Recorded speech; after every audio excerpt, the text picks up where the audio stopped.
जय स्टूडेंट्स। आज हम कर रहे हैं अपना जो रिटायरमेंट वाला चैप्टर चल रहा था, हमने कल वाली वीडियो में किया था, सिर्फ उसके कंसेप्ट को समझा था कि इस चैप्टर में हमें क्या क्या करना होता है। उसी कंसेप्ट को न्यूमेरिकल पोर्शन में करके देखते हैं कि अगर न्यूमेरिकल क्वेश्चन हमारा एग्जाम में आता है तो हमें उसे किस तरीके से सोल्व करना होता है। प्रीवियस ईयर में क्वेश्चन आपसे पूछे गए हैं क्वेश्चन पेपर में, उन्हीं क्वेश्चन को यहाँ पर सोल्व करेंगे। तो पहला क्वेश्चन हमारा क्या कह रहा है, कह रहा है कि हमारे तीन पार्टनर थे, अमन, आधार और अविनाश हमारे तीन पार्टनर थे। ये आधार था और अविनाश था। क्वेश्चन हमें ये कह रहा है कि ये तीन पार्टनर थे, 3-2-1 रेशो में ये अपना जो प्रॉफिट है 3-2-1 में अपना जो प्रॉफिट है वो डिस्ट्रीब्यूट करते थे आपस में। लेकिन है कि अविनाश जो है वो रिटायर हो जाता है। अविनाश जब रिटायर होता है तो ये कह रहा है कि इनकी बैलेंस शीट जो है वो ये शो कर रही थी कि इनका प्रॉफिट एंड लॉस है उसका डेबिट बैलेंस।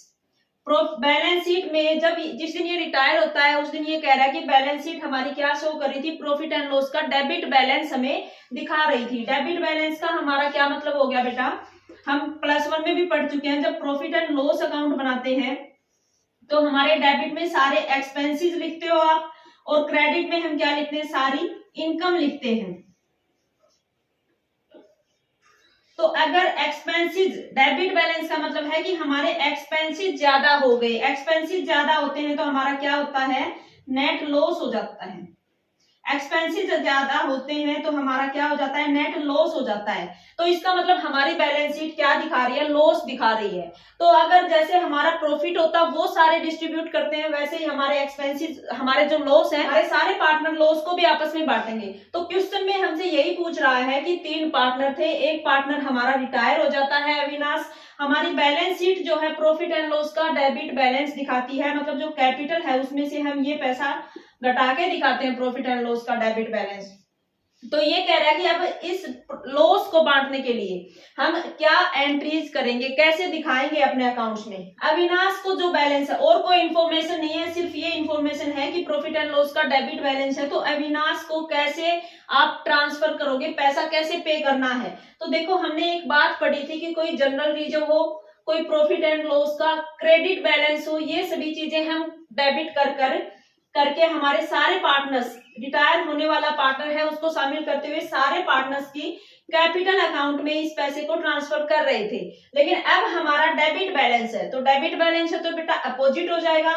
हमारे सभी पार्टनर्स का कैपिटल अकाउंट, सभी पार्टनर जो है उनका कैपिटल अकाउंट तो हमारा डेबिट हो जाएगा और सारा जो हमारा प्रॉफिट एंड लॉस का डेबिट बैलेंस है, जितना भी बैलेंस है उसको अपना जो भी रेशो है 3-2-1 इनका रेशो है, उस रेशो में सारे पार्टनर क्या करेंगे, आपस में बांट लेंगे। तो हमारे ऑप्शन क्या कहते हैं, इसमें हमारा जो कैपिटल अकाउंट है वो किस साइड आएगा, डेबिट साइड। जो ऑप्शन बी है उसमें कह रहा है कि सभी पार्टनर्स का कैपिटल अकाउंट जो है वो डेबिट में आएगा और ओल्ड रेशो, जिस रेशो में ये बांटते थे उसमें वो सारा अपना जो लॉस होगा वो बांट लेंगे। तो इस क्वेश्चन में हमें कैलकुलेशन करके कुछ देखना ही नहीं है बेटा। क्या पूछ रहा है कि अगर ऐसे लॉस आ जाता है, प्रॉफिट एंड लॉस का डेबिट बैलेंस आ जाता है तो आपको क्या करना होता है, सभी पार्टनर्स का कैपिटल अकाउंट जो है वो डेबिट करना होता है और ओल्ड रेशो में सभी को अपना ये जो लॉस है वो बांट लेना होता है। क्वेश्चन में यही पूछ रहा है, तो ऑप्शन बी है इस क्वेश्चन का, वो हमारा ठीक हो जाएगा। ये क्वेश्चन कह रहा है कि निधि, कुणाल और कबीर, निधि है, कुणाल है, कबीर है, तीन पार्टनर हैं, 2-1-2 में हमारा प्रॉफिट बांटते हैं। कह रहे हैं कि कुणाल रिटायर हो जाता है और रिटायरमेंट के बाद ये कह रहे हैं कि सारी एडजस्टमेंट कर ली। सारी एडजस्टमेंट से मतलब हमारा कोई रिजर्व था, कोई प्रॉफिट एंड लॉस का बैलेंस था, कोई भी हमारे सारी जो रिवैल्यूएशन करना था एसेट्स लायबिलिटीज का, वो सभी करने के बाद जो हमारा कुणाल है ना उसके कैपिटल में 80,000 रुपए ट्रांसफर होते हैं। मतलब इतना पैसा इसको अब लेकर जाना, कोई प्रॉफिट का हिस्सा था या कोई रिवैल्यूएशन का, सारा हिस्सा इसकी कैपिटल में जोड़ने के बाद इसकी कैपिटल जो है उसका, इसकी कैपिटल का अकाउंट 80,000 रुपए बताता है। लेकिन हमारे जो और पार्टनर थे, जो हमारी फर्म थी, तीनों को मिलाकर जो हमारी पार्टनरशिप फर्म थी, वो कहती है कि हम इसको क्या करते हैं, 1 लाख रुपए ये इसको पे कर रहे हैं। इसकी सारी एडजस्टमेंट, मतलब कोई रिजर्व, कोई हमारा रिवैल्यूएशन, कोई प्रॉफिट एंड लॉस का बैलेंस, सभी को एडजस्ट करने के बाद 80,000 से इसकी कैपिटल अकाउंट दिखा रहा है कि इसकी कैपिटल 80,000 बनती है। लेकिन इसके बावजूद हमारी फर्म इसको कितना पैसा दे रही है, 1 लाख रुपए पे कर रही है। तो अब क्वेश्चन में हमसे सिर्फ ये पूछा है कि हमारा जो कुणाल रिटायर होने वाला था इसकी गुडविल की अमाउंट कितनी होगी। तो देखो बेटा 80,000 सारी एडजस्टमेंट के बाद इसकी कैपिटल थी, लेकिन हम पे कर रहे हैं 1 लाख, तो बाकी का जो 20,000 है ये गुडविल का ही पे कर रहे हैं हम। तो रिटायरमेंट के टाइम पर कुणाल की गुडविल का ही अमाउंट हमसे पूछा है, तो जो एक्स्ट्रा पैसा आप दे रहे हैं वो किस चीज का दे रहे हैं, गुडविल का दे रहे हैं, तो गुडविल की अमाउंट हमारी 20,000 रुपए हो जाएगी। क्वेश्चन हमें कह रहा है कि पूजा, नीता और अनीता 3 पार्टनर हैं और तीनों पार्टनर हमारा प्रॉफिट बांटते हैं 3-2-1 रेशो में। अब हमारी पूजा है वो रिटायर हो जाती है और क्वेश्चन कह रहा है कि पूजा का जो भी हिस्सा होगा बचे हुए पार्टनर हमारा इस हिस्से को इक्वल लेंगे। ठीक है, हमारा जो पूजा का हिस्सा है रिटायर हो गई, अब प्रॉफिट नए सिरे से बांटना है इनको, तो कह रहा है कि इसका जितना प्रॉफिट बचता था उसका आधा हिस्सा हमारी नीता लेगी, आधा हिस्सा हमारी अनीता लेगी। और हमें क्या क्वेश्चन में कैलकुलेट करना है, न्यू प्रॉफिट शेयरिंग रेशो अब कैलकुलेट करके दिखानी है हमें। तो इसके लिए हम क्या करेंगे, नया प्रॉफिट शेयरिंग रेशो निकालना है। तो हमारा देखो 3 पार्टनर है, पूजा है, नीता है और अनीता है। हमारा पूजा का हिस्सा 3/6 है, 3, 2, 5 और 1, 6, टोटल 6 हिस्से हैं, उसमें से पूजा हमारे 3 हिस्से लेती थी। पूजा रिटायर हो गई, 3/6 इसका हिस्सा था। अब ये कह रहा है कि इसके हिस्से को दोनों पार्टनर बराबर लेंगे, तो बराबर लेने के लिए आधा हिस्सा हमारा नीता ले लेगी और इसका आधा हिस्सा हमारी अनीता ले लेगी। तो कितना बनता है इसका हाफ हिस्सा, 3/12 बन गया।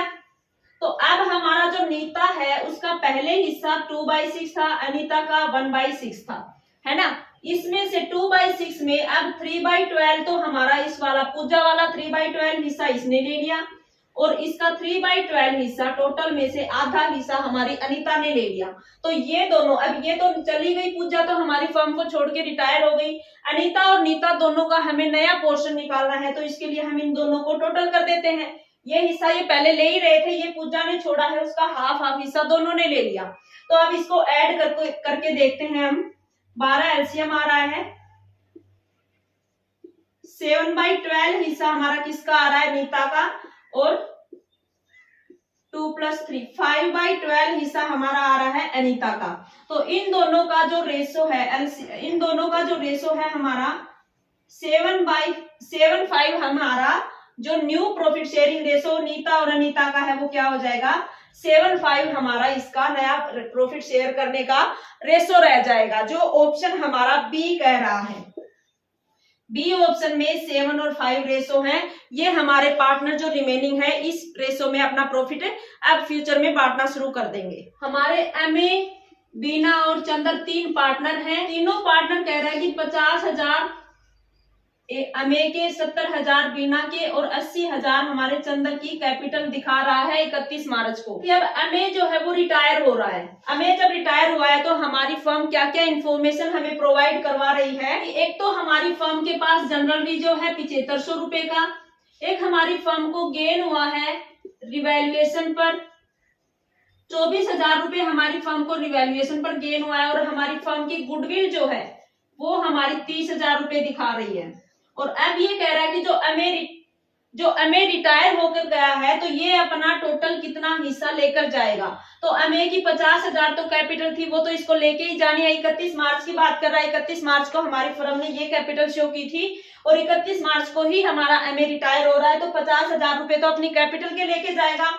और अगर कोई भी रेशो नहीं दे रखा है क्वेश्चन में, तो हम शुरू वाले चैप्टर से क्या मानते आ रहे हैं कि हमारे सभी पार्टनर इक्वल ले रहे हैं। अगर कोई भी रेशो दे नहीं रखा है तो पार्टनरशिप डीड का या किसी इंफॉर्मेशन का अभाव है, तो हम ये मानते हैं कि सभी पार्टनर आपस में अपना प्रॉफिट बराबर बांटेंगे। तो जनरल रिजर्व है हमारा 7500 रुपए है, तो 3 हिस्से अगर करते हो तो अमे का कितना हिस्सा हो जाता है, 2500 रुपए तो हमारा जनरल रिजर्व में हो जाता है। रिवैल्यूएशन पर हमने रिवैल्यूएशन अकाउंट बनाकर देखा एसेट्स लायबिलिटीज का जो गेन हो रहा है उस गेन का भी तीसरा हिस्सा 8,000 रुपए हमारा इस रिवैल्यूएशन पर प्रॉफिट हुआ, इसका लेगा हमें। और गुडविल जो है 30,000 रुपए और इसका भी तीसरा हिस्सा 10,000 रुपए हमारी गुडविल का ले लेगा। 10 और 8 18 और 2 20,500 रुपए तो ये हमारे हो जाते हैं। और अमे की कैपिटल अकाउंट में बैलेंस दिखाया था 50,000 रुपए। 50,000 में आप ये 20,500 जोड़ दोगे तो कितना लेकर जाएगा अमे, हमारा 70,500 रुपए लेकर अब ये रिटायरमेंट के टाइम पर अपने घर जाएगा। तो 70,500 हमारा डी ऑप्शन में कह रहा है, तो डी ऑप्शन इस क्वेश्चन का क्या है, ठीक हो जाएगा। ठीक है बच्चों। ये क्वेश्चन कह रहा है कि हमारे 3 पार्टनर हैं, एक पार्टनर की हमारी डेथ हो जाती है, उसका शेयर का प्रॉफिट इन्होंने कैलकुलेट करके दे रखा है कि 12 लाख रुपए जो है हमारे होने वाले पार्टनर का हिस्सा है।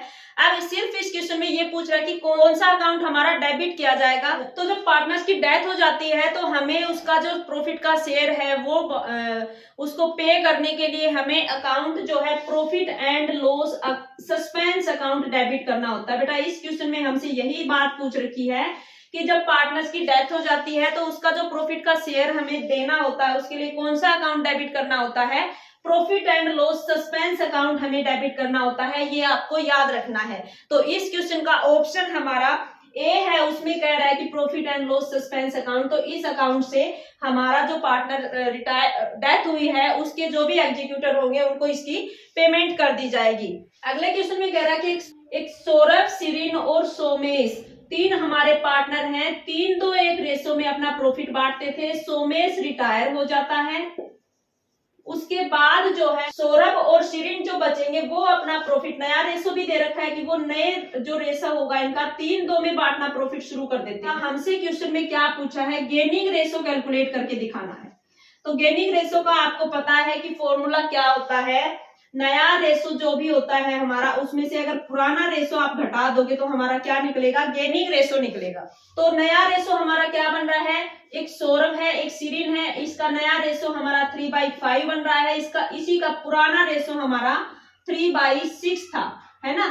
तो नए रेशो में से पुराना रेशो आप घटाओगे तो क्या बच जाएगा, हमारा गेनिंग रेशो बच जाएगा।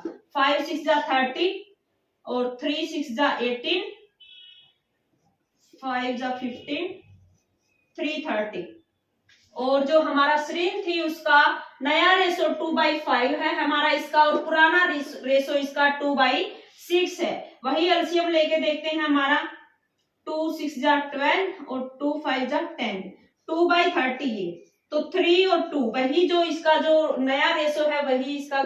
वैसे भी देखो इस क्वेश्चन को है ना, क्वेश्चन पेपर करते टाइम आप देखोगे कि इनका यही रेशो पुराना है, यही रेशो नया है, तो इनका गेनिंग रेशो यही हो जाएगा।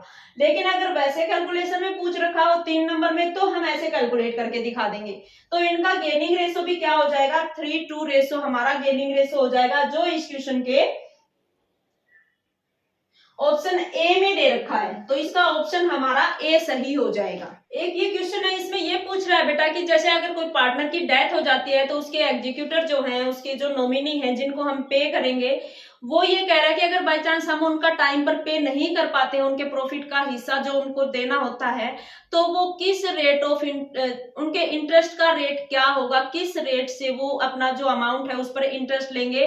तो इसके लिए एक हमें अमाउंट याद रखना है कि 6% जो है वो इंटरेस्ट का रेट होगा उनका, जो अमाउंट हमें उनको पेमेंट करनी होती है लेकिन टाइम पर हमारी फर्म किसी कारणवश नहीं कर पाती है, तो उस अमाउंट के साथ साथ इंटरेस्ट देगी वो 6% के सहित। ये बात आपको याद रखनी है। तो इस क्वेश्चन में ऑप्शन सी है, वो 6% कह रहा है, तो ऑप्शन सी हमारा सही हो जाएगा। ठीक है, ये सभी क्वेश्चन आपके ना पिछले एग्जाम्स में आए हुए हैं, तो इनको अच्छे से ध्यान से करना है। ऐसे ही क्वेश्चन आपके अब की बार भी पूछ सकता है, तो एक बार ये क्वेश्चन आप बिल्कुल करके जाएंगे पेपर में। हमारा क्वेश्चन ये कह रहा है कि एक मोहन है, एक गिरधारी है, एक श्याम है, 3 हमारे पार्टनर हैं और तीनों पार्टनर 4-3-2 रेशो में अपना प्रॉफिट बांटते हैं। कह रहा है कि जो गिरधारी है ना वो एक्सपायर हो जाता है, ये हमारा एक्सपायर हो जाता है गिरधारी। इसके बाद एक्सपायर होने के बाद ये कह रहा है हमें क्वेश्चन में कि सारी एडजस्टमेंट करने के बाद, सारी एडजस्टमेंट मतलब कोई जनरल रिजर्व था, कोई रिवैल्यूएशन था, ये सभी एडजस्टमेंट हमारी कोई प्रॉफिट एंड लॉस का बैलेंस था, ये सभी एडजस्टमेंट कर देते हैं। उसके बाद गिरधारी के कैपिटल अकाउंट में पैसा कितना बनता है, कैपिटल अकाउंट 5 लाख रुपए दिखाता है हमें, लेकिन हमारी फर्म इसको 5,90,000 रुपए की पेमेंट करती है।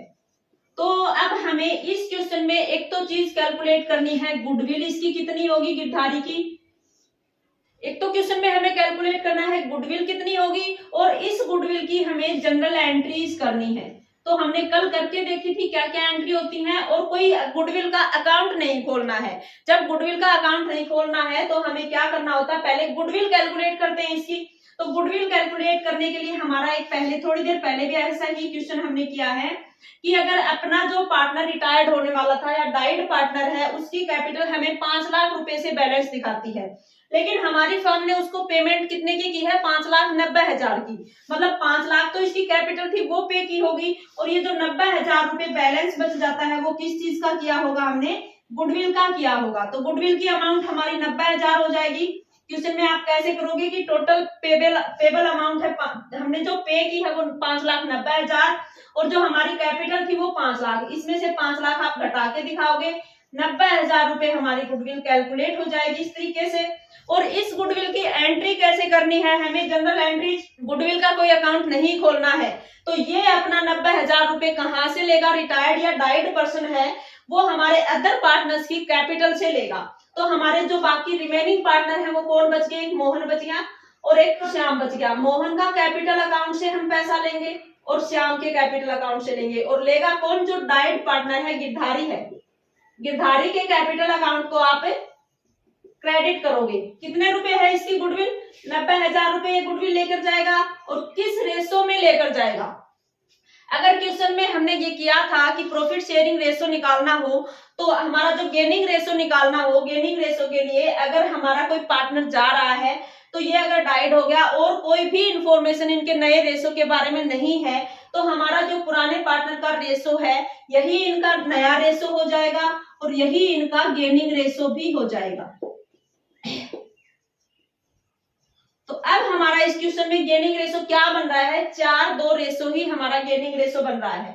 90,000 का 4 और 2 6 पोर्शन है, उसमें से 4 पोर्शन हमारा मोहन ले रहा है। तो इस 90,000 का कैलकुलेशन करके देखो मोहन कितना देगा हमारे गिरधारी को, गुडविल का पैसा कितना देगा।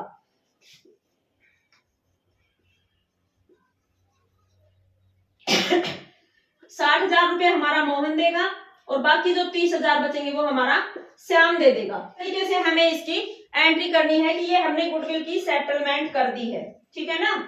जो नरेशन लिखते हो उसमें आप लिखोगे कि सेटलमेंट ऑफ गुडविल है और हमारी जो गिरधारी को गुडविल दी है वो मोहन और श्याम जो रिमेनिंग पार्टनर बच गए उनके गेनिंग रेशो में वो देंगे। और गेनिंग रेशो अगर क्वेश्चन में और कोई भी इंफॉर्मेशन नहीं हो तो जो हमारे बाकी जो रिमेनिंग जो पार्टनर है डाइड पार्टनर के अलावा उनका यही रेशो तो इनका नया प्रॉफिट शेयर करने का रेशो बनेगा और यही इनका गेनिंग रेशो बनेगा। तो हमारे इस क्वेश्चन में हमें ऐसे एंट्री करके दिखानी है, गुडविल की कैलकुलेशन इस तरीके से दिखानी है कि जितना पैसा इनको पे किया है उसमें से कैपिटल वाला पैसा घटा दोगे तो बाकी बैलेंस बचेगा वो गुडविल का ही बच जाएगा। देखो हमारा जो क्वेश्चन है क्या कर रहा है कि 3 पार्टनर है, पुनीत पूरव और पार्थ 3 पार्टनर हैं, 4-3-1 में ये प्रॉफिट बांटते हैं। हमें 4 सालों के जो प्रॉफिट हैं वो दे रखे हैं और उनके आधार पर हमें क्या है कि एक तो गुडविल कैलकुलेट करनी है एवरेज प्रॉफिट के मेथड से, जो हम पीछे करना सीख चुके हैं तो अब करके देखेंगे।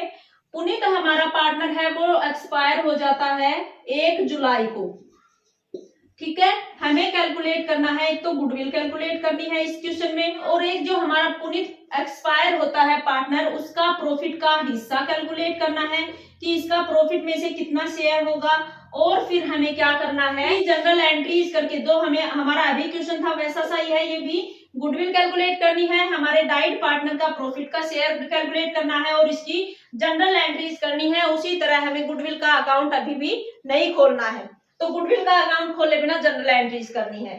तो सबसे पहले गुडविल कैलकुलेट करने के लिए क्वेश्चन में हमें क्या क्या इंफॉर्मेशन दे रखी है, हमें एवरेज प्रॉफिट निकालना पड़ेगा क्योंकि हमें पिछले 4 सालों के इस क्वेश्चन में प्रॉफिट दे रखे हैं 17-18, 18-19, 19-20 और 20-21, 4 सालों के हमारे प्रॉफिट हैं।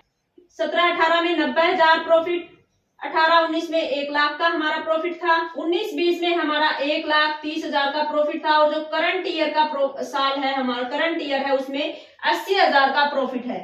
चारों सालों का प्रॉफिट दे दिया। अब इस साल के बीच में हमारा पुनीत जो है एक्सपायर हो जाता है, तो हमें क्या करना है कि एवरेज प्रॉफिट के बेस पर गुडविल कैलकुलेट करनी है। 3 साल हमारे परचेज ईयर हैं और चारों सालों का एवरेज निकालकर हमें, तो और कोई भी एडजस्टमेंट नहीं दे रखे, कोई अबनॉर्मल लॉस कोई अबनॉर्मल प्रॉफिट नहीं है, तो हम चारों सालों का प्रॉफिट क्या कर लेंगे, ऐड करेंगे। चारों सालों का एवरेज टोटल प्रॉफिट हमारा 4 लाख हो जाएगा, और 4 साल है तो एक हमारा एवरेज प्रॉफिट है वो क्या होगा, 1 लाख हो जाएगा। 4 लाख को 4 से डिवाइड करोगे 1 लाख हो गया हमारा एवरेज प्रॉफिट। और गुडविल कैलकुलेट करने के लिए हम क्या करते हैं, हमारा एवरेज प्रॉफिट है इसको नंबर ऑफ परचेज ईयर जो हमारे क्वेश्चन में 3 दे रखे हैं उससे मल्टीप्लाई कर देते हैं, तो हमारी गुडविल आई है 3 लाख रुपए।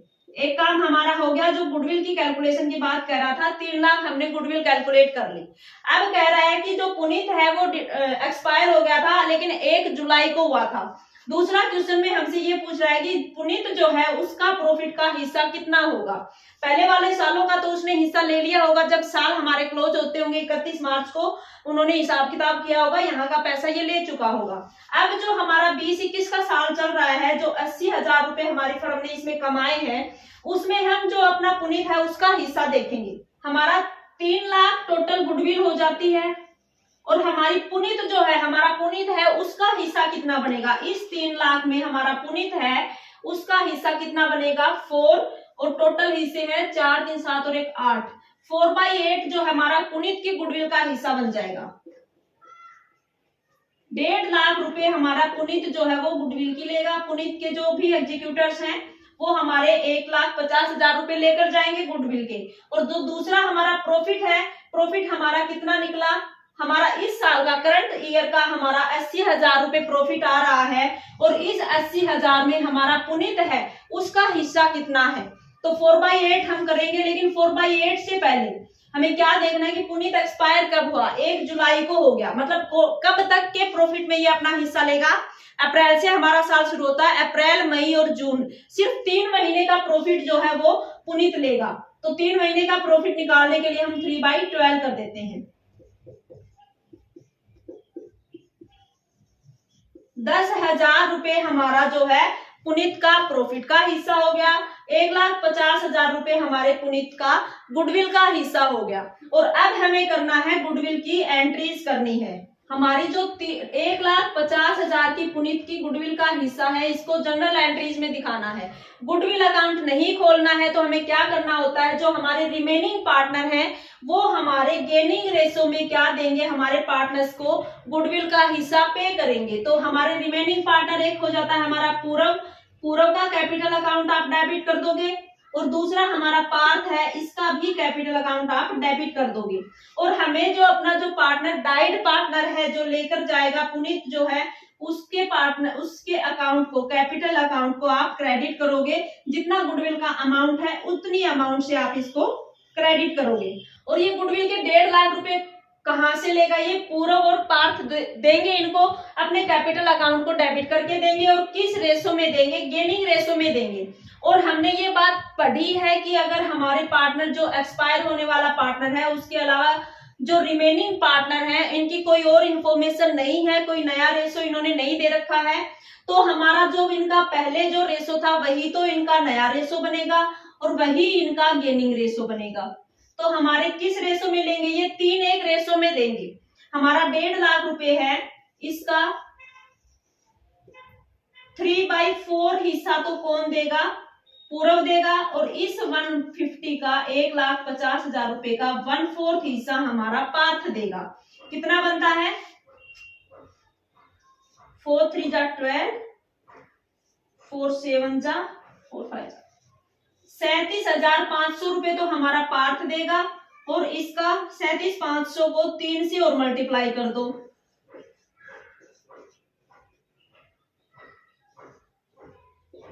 1,12,500 रुपए हमारा पूरव दे देगा।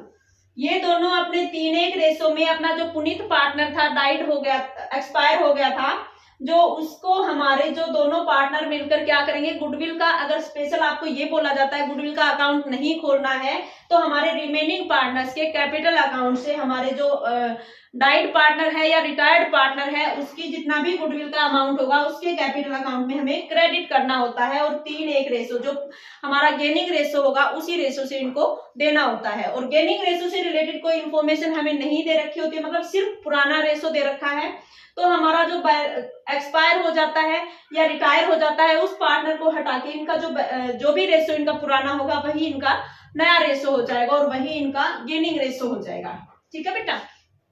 और इनका जो प्रॉफिट का शेयर है जो एक्सपायर हो जाता है, जो प्रॉफिट का हिस्सा इसका होता है वो भी हमें इसके कैपिटल अकाउंट में ट्रांसफर करना है।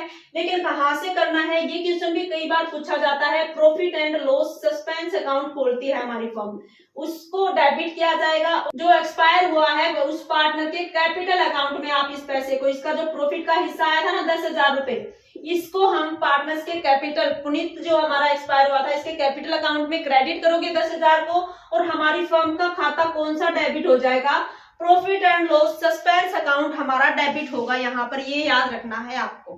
ठीक है, ठीक है बच्चों, आज के लिए इतना ही, मिलते हैं नेक्स्ट वीडियो में। तब तक के लिए bye bye, have a nice day.